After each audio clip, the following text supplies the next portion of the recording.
This presentation of the big game is made possible through the kind support of Tangipahoa Parish Tourism, your guide to the crossroads of Louisiana.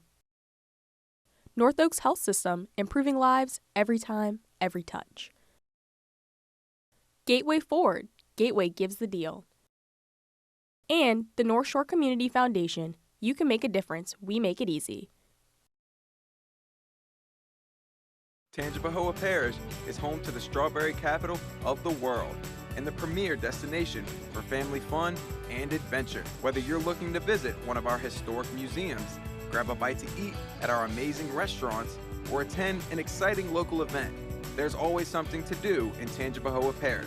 Tangipahoa Tourism is proud to support the Southeastern Channel in its mission to educate and inspire young media professionals right here in Tangipahoa Parish, the crossroads of Louisiana.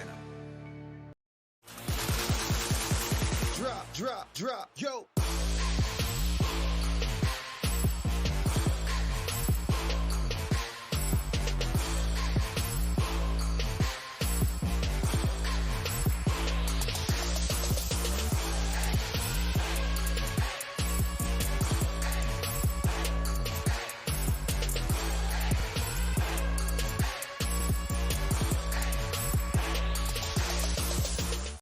I think this is a great place to live, a great place to raise a family.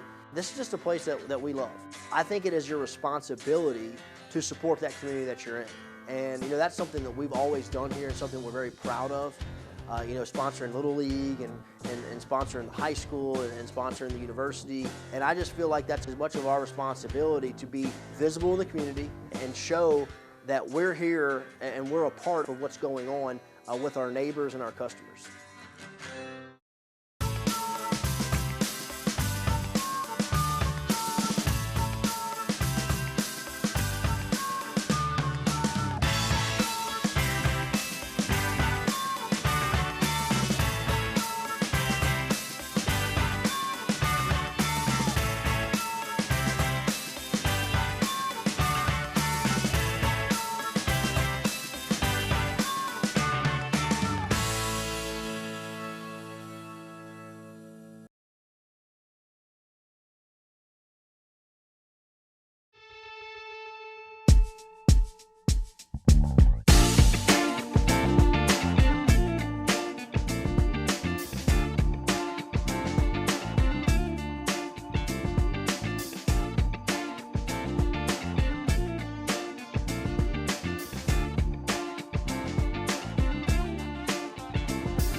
Hey everyone, and welcome back to The Big Game.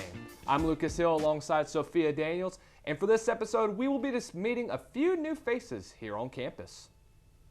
We'll also take a look at how the Lady Lions soccer team has been performing so far. But first, we'll take a look at how the Lady Lions volleyball team is faring at the start of their season. After coming off of a season in which the Southeastern volleyball team was ranked within the top 50 programs in the country, head coach Jeremy White left Hammond and went to Liberty. Now the keys to the team are in Coach Lee McBride's hands. The Lady Lions would open the season on a high note in Hammond, sweeping University of Louisiana Monroe. Here is what Coach McBride had to say about the team as a whole. The strength of this key are all of our returners that we had last year, our seniors, the great leadership that we have with this core group of kids that have won a lot of championships, have a lot of experience under their belts. I think the leadership on this team is phenomenal. Over in Strawberry Stadium, Southeastern Soccer is back to the pitch. Under head coach Nathan Gillespie, the Lions look to get back to winning ways after a strong showing in last season's conference tournament. For how the Lions opened the season in Hammond, here's Big Game reporter Avion Dodge. Opening night at the Strawberry Stadium, the Lady Lions are looking to notch their first win of the year, but Jackson State had other plans. Southeastern came out fiery, high energy, with 6 first-half corners, plenty of shots, but no breakthrough. We lead into the halftime scoreless. Early into the second half, the Lions catch a break. A Jackson State defender misplays the ball into their own goal. Southeastern up 1-0, 54 minutes of play. But the Lady Tigers strike right back. 7 minutes later, Kayla Williams slipped one past the keeper, and we're tied at 1. Things got chippy with Jackson State's Rain Harper. Honthor picks up a yellow card, then a red. But even down a player, the Tigers keep on pressing. And it's Williams again, breaking free in the 75th minute, bearing her second of the night. Jackson State takes the lead 2-1. Despite 18 shots and 11 corner kicks, SCLU could not find the equalizer. Jackson State hangs on for its first win of the year. Final score 2-1 Tigers. Next up for the Southeastern, a road trip to South Alabama Sunday night at 6 live on ESPN+. This was Avion Dodge with the big game. Back to the UC, in which another mainstay in Southeastern athletics, Ayla Gazzardo, the two-time Southland Coach of the Year, left for rival McNeese. The Lions acquired longtime Incarnate Word head coach Jeff Dow. This change also changed up the roster that previously held many awarded winners within the conference. However, when we talked to Coach Dow, he had this to say. Certainly unique. As I've told people, I never envisioned. Southeastern was always probably one of our most hated rivals, if I'm being honest with you. When I was at UIW, we've had some classic games over the years, but it's been a great welcoming, and the transition has been very easy, and so certainly excited to be here. We'll be right back with the big game. When we come back, we're going to dive into the Southland Conference football standings and see how the Lions started their season, and we'll also take a look at the bodybuilding scene in Tangipahoa Parish. More of the big game right after this. Every day, thousands of kids start vaping, and I can't let this happen to my kid. Of course, it's awkward to talk to your kids about the dangers of vaping. Hey, bestie, how sketch is vaping? It's hard to get their attention. Ready? Go. Yes, look at that. You even turn yours over. So if you want to talk to your kids about the dangers of vaping, you have to get it trending. Right, Backpack Kid? Let's do it. First, invite your kid to do the vape talk. Let's try this. All right. Why is he here? Yeah, I gotta get it trending, honey. Come on. To the left. To the right. Let's go.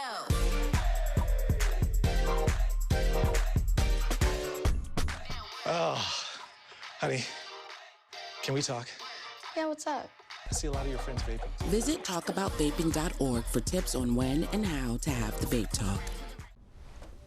Most hiring algorithms would scream me out. Some bosses couldn't see me as a leader. I've run this place for 20 years, but I still need to prove that I'm more than what you see on paper.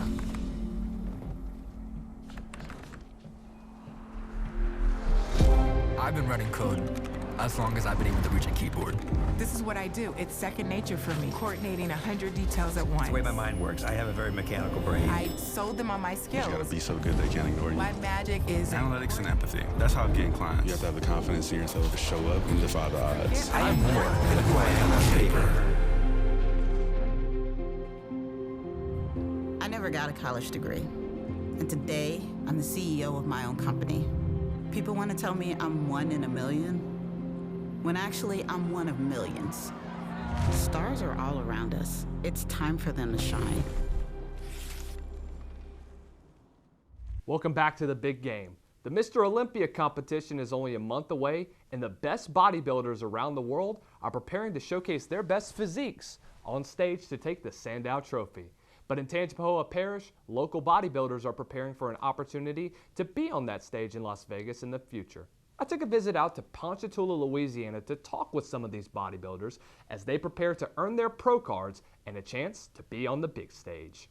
Holden Merritt is the proud owner of the Ponchatoula Fitness Center in Ponchatoula, Louisiana.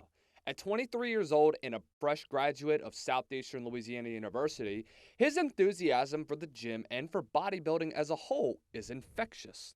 Taking over the gym for Michael Ternillian was like winning the lottery for Holden, but it also came with a lot of responsibility and new challenges. So a lot of Mike's friends that joined originally, who never left, they're in their 60s now.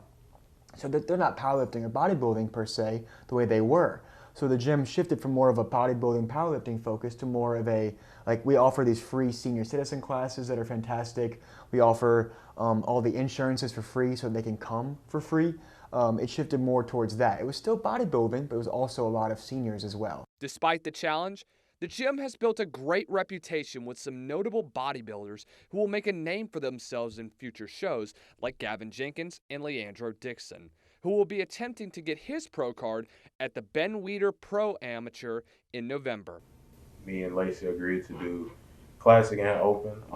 Because the Ben Weider show, which I'm getting ready for in 13 weeks, at the national level, which means you can get an IB Pro card, it's kind of smaller and limited. So we wanted to kind of take 2 shots at getting that Pro card. So we're doing Open and Classic this year. Kind of just transitioning. I'm still a little wonky and shaky on the poses, but we're figuring that out day by day. He won the NPC Natural Muscle in July, but at 23, he's just getting started with what's to come for his bodybuilding career. One thing I seem to really struggle with is like my posterior, so a little bit maybe more condition in the glutes and hamstrings, but more than anything, just posing. That's something I really want to nail because that can really separate you. In the end, I might not be able to be the biggest guy on stage, but if I can be the leanest and I can pose the best and just show off what I have, then that'll give me the best shot. Unlike most commercial gyms, the Ponchatoula Fitness Center is focused on building relationships with the people who step in and want to get the best physical results possible, whether it be through hard physical training for a bodybuilding show or just doing Pilates, just simply doing cardio to tone up the fat on one's body. At the end of the day, the relationships matter at the Ponchatoula Fitness Center. For the big game, I'm Lucas Hill. Over the summer, the Southland Conference held their annual opening drive, where they showcased what's in store for the conference this season. This feature highlighted UTRGV's first season as an FCS team, top teams in the conference, and the national televised game between Nichols and UIW to kick off the 2025 FCS football season. Overall, this will be a competitive season for all programs, although UIW is projected to repeat as champs. The Southeastern Lions went out to Ruston to start their season last Saturday against the Louisiana Tech Bulldogs. For more on how that went, here is Allie Quirk. Southeastern kicked off their season on the road, taking on FBS opponent Louisiana Tech. The Lions held their own to the Bulldogs, but ultimately fell 24-0. Southeastern's defense controlled the action by holding La Tech to just 3 points in the first half. The Lions were getting into the backfield and getting sacks. Tech came out with tempo in the second half, catching the Lions off guard, scoring 21 points in the third quarter, including a 17-yard touchdown and a 2-yard run. A Bulldog forced a fumble in the red zone and completed an 80-yard scoop and score, leaving Southeastern little time to catch up. Turnovers ultimately became the theme of the night for the Southeastern Lions. Head coach Frank Selfo talked about the turnover battle on the field.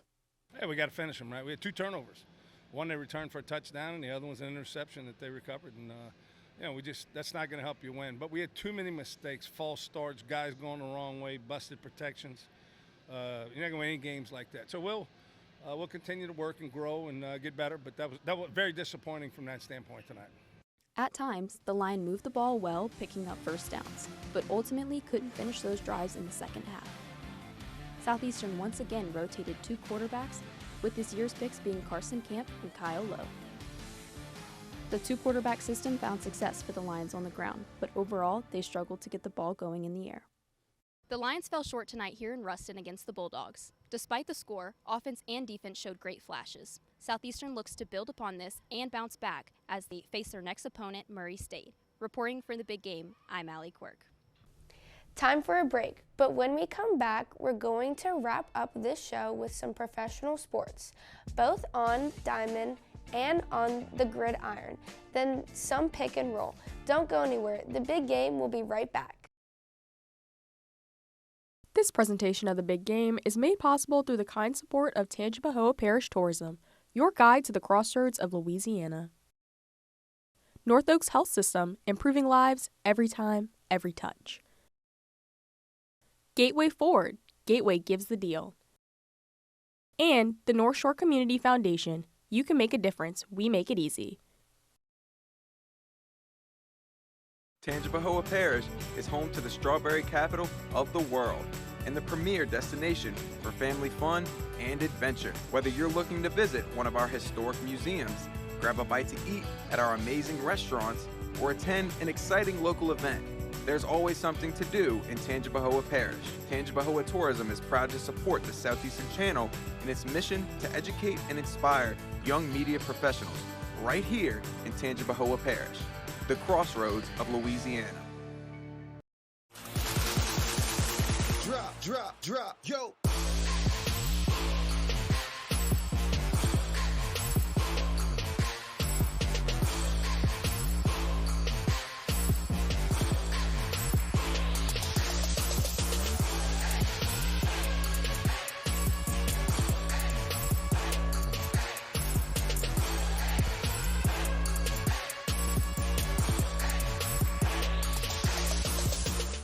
I think this is a great place to live, a great place to raise a family.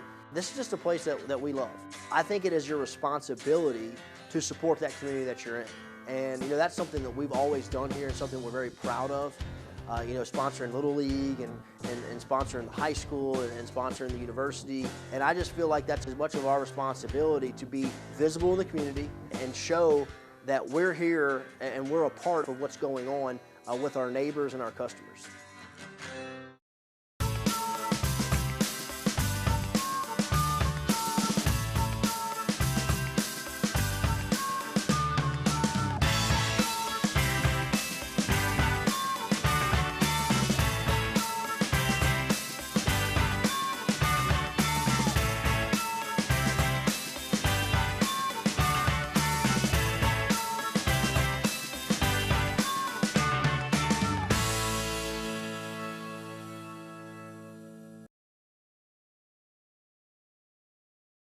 Welcome back to the big game. As the MLB regular season comes to a close, many teams are still fighting for a spot in the postseason, and many of the league's stars are still trying to make history. For more on what's happening in the majors, here is big game reporter Adam Scheckschneider. This MLB season has been yet another action-packed thriller for fans, with a tight MVP race in the AL and NL. And teams fighting for wildcard spots, while other teams fight for their division lead. The season has been fun to watch, and we still have a month left to see who takes what position in their respective divisions. To sum up what these division races look like, we'll start in the American League. In the AL East, the Toronto Blue Jays have a 3-game lead over the New York Yankees. For the AL Central, it's still the Detroit Tigers in the lead, as they have been all season, with a whopping 10 games ahead of the Royals. In the AL West, although it's been close from the second half on, it seems that Houston might take the title as they have a 3.5-game lead with only a few series left to play in the season. Now to the NL with the NL East, as the Phillies have a 5.5-game lead over the Mets after the Mets have a complete meltdown in August. For the NL Central, the Brewers, who hold the best record in baseball, are 6 games ahead of the Chicago Cubs after a crazy month of August, which showcased a 13-game win streak. And lastly, the NL West, which has a fun rivalry between the Dodgers and the Padres, with the Dodgers holding a 2.5-game lead over their in-state rivals. We are past the halfway point in the season, and we have tight races in some divisions. The question now to ask is who will take these division crowns, but most importantly, who will be holding that trophy in October when it's all said and done. Reporting from the big game, I'm Adam Scheckschneider. The 2025 Saints preseason came to a close with many questions still on the board for the black and gold. With a new head coach and many young players, here's big game reporter Will Sensley asking some students what they think before giving us a recap on what is happening down in New Orleans. Everybody and their mama want to talk trash about the Saints. Y'all ain't no true Saints fan. We gonna tee up. We gonna tee up. Stop playing with it. Me personally, I think the Saints should just tank the whole season and either draft Nussmeier #1 or Arch Manning #1. All I could do is have hope for the Saints. I think they gonna do pretty good. You know, I was gonna Saints fan since I was a kid, so I still got hope. Bunch of difficult decisions we have to make on the roster, and it's not going to be easy at all. And so these guys have put everything into this thing. These guys competed all off season, and so we appreciate everything that these guys have done. Ultimately, our goal, as we've said, is to keep as many of these guys in this building as possible, and so that's ultimately our goal as we build this thing. The New Orleans Saints are headed into the 2025 regular season with many changes and even more questions. Starting at the top with new head coach Kellen Moore. The biggest storyline this preseason has been the quarterback battle between Spencer Rattler and Tyler Shuck. Both had plenty of reps and put up almost identical numbers. Rattler threw for 295 yards, 1 touchdown, and 1 interception. Shuck had almost identical numbers, finishing with 333 yards, 1 touchdown, and 1 interception as well. Rattler showed confidence leading a clutch game-tying drive against Jacksonville, while Shuck showed his arm strength and big play ability. After weeks of competition, Coach Moore made it official. Spencer Rattler will be the Saints' Week 1 starter. With a new coach, a young quarterback, and good preseason reps, the Saints will have many questions, but hope to set the tone early as the regular season kicks off in New Orleans against the Cardinals. From the big game, I'm Will Sensley. It's time for some pick and roll. So, Lucas, who are your picks for some NFL rookies that will make an impact this season?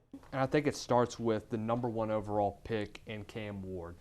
Going into a situation with Tennessee where his receiving core is not going to be there, offensive line-wise, you still have issues there. We'll see what Brian Callahan does in his second full year in Tennessee, but as of right now, I don't have a whole lot of high expectations, but I do think Ward's going to be one of the bright spots around that Tennessee program. Kelvin Banks is going to be a solid addition at right tackle alongside what should be a somewhat improved offensive line, but still kind of low expectations down in the Big Easy. Tedorosha McMillan, in my opinion, had probably the best preseason out of any wide receiver in this NFL draft cycle. He's going to be the #1 guy for Bryce Young, and they could eventually play spoiler for the NFC South. And then Travis Hunter, for some reason, I don't know why the Jags are even considering him playing defensive back, knowing that the cost is way too high for a player of his caliber. Keep him in the slot. Keep him at receiver. He's going to be just fine for Trevor Lawrence and company. Yeah. So what do you think about the Saints this season? I think the Saints, again, low ball expectations will be what people are going to expect. You're coming off of a 5-12 season where you look really, really pitiful at times down the stretch. But you got a new offensive coordinator, brand new head coach, basically the same thing. And Kellen Moore, probably one of the best play callers in the NFL, was the big reason why Philadelphia eventually won that Super Bowl last year. The biggest thing that I saw from Kellen Moore's offenses is that it starts and ends with the line of scrimmage. And I think that's what you're going to see from the Saints this year. I think that's a big reason why they wanted to go get Kelvin Banks at #9 instead of going for another quarterback or maybe another key piece to that receiving core, maybe another offensive running back. So I think overall defense should be having the same expectations, but it is an aging group. We'll see if they can get to that 6-7 win threshold, and I think you'll start seeing some improvements down the course of the season. So let's turn away from NFL. Let's go into college a little bit. So what do you think about Southeastern's college? How do you think we're going to do this season? Southeastern has a very, very high ceiling in the Southland Conference. I expect them to finish atop the Southland. I think this is a great opportunity for them to take advantage of what could be a very wide open conference now that Nichols pulled off that amazing upset against UIW. I think overall, once you get the offensive struggles out of the way, once you get Carson Camp into a consistent groove, it doesn't really matter who your starting quarterback is. The biggest thing that I want to see is, can you dominate the line of scrimmage? I think that's the biggest thing for all of the Southland Conference. That's going to be the #1 thing. I think it's going to be around the conference that is going to be #1 overall when it comes to production as a whole. Knowing how deep this conference is, defensive line-wise is going to be your strength, though, for Southeastern. Got a lot of potential guys that I could be seeing in a few months at the Senior Bowl out in Mobile, Alabama. So how do you think other programs may do without their key players, like, say, Ole Miss? Well, Ole Miss is a good example. Austin Simmons, in my opinion, could end up being one of the best freshman quarterbacks that we've seen in the SEC in a while, but showed his youth, showed his inexperience. Can Lane Kiffin get this offense together? It's going to start and end with Austin Simmons at the end of the day. But that'll do it for this episode of The Big Game. For more information on Lion Athletics, visit www.lionsports.net. And for more of us here at The Big Game, visit thesoutheasternchannel.com. So for Sophia Daniels and the entire Big Game crew, I am Lucas Hill. Thank you for watching, and we'll see you next time.